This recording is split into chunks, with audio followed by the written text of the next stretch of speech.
Hi all. నవరాత్రుల్లో మొదటి రోజు బాల త్రిపుర సుందరి దేవి. చరిత్రలోకి వెళ్తే బండాసురుడు అనే రాక్షసుణ్ణి నాశనం చేయడానికి లలిత అమ్మవారు తనలోంచి ఎన్నో దేవతా శక్తులను సృష్టించారు. ఎందుకంటే అప్పటిదాకా ఉన్న దేవతలెవ్వరూ బండాసురుడిని నాశనం చేయలేరు. అందుకే అమ్మవారు తనలో నుంచి ఒక సృష్టి చేశారు. ఆవిడ బుద్ధి నుంచి శ్యామలాదేవి, నేను అనే ప్రజ్ఞ నుంచి వారాహిదేవి పుడితే అమ్మవారి హృదయం నుంచి బాల త్రిపుర సుందరి దేవి పుట్టింది.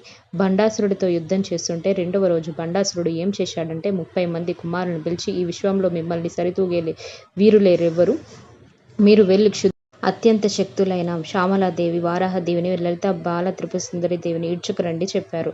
వాళ్ళు 200 మంది సైన్యంతో యుద్ధానికి వచ్చారు.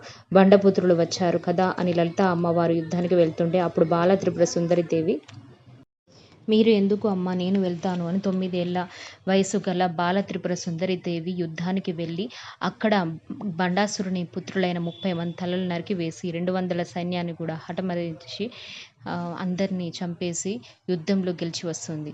అప్పుడు లలిత అమ్మవారు బాల త్రిపుర సుందరిని చూసి చాలా ఆనందపడతారు.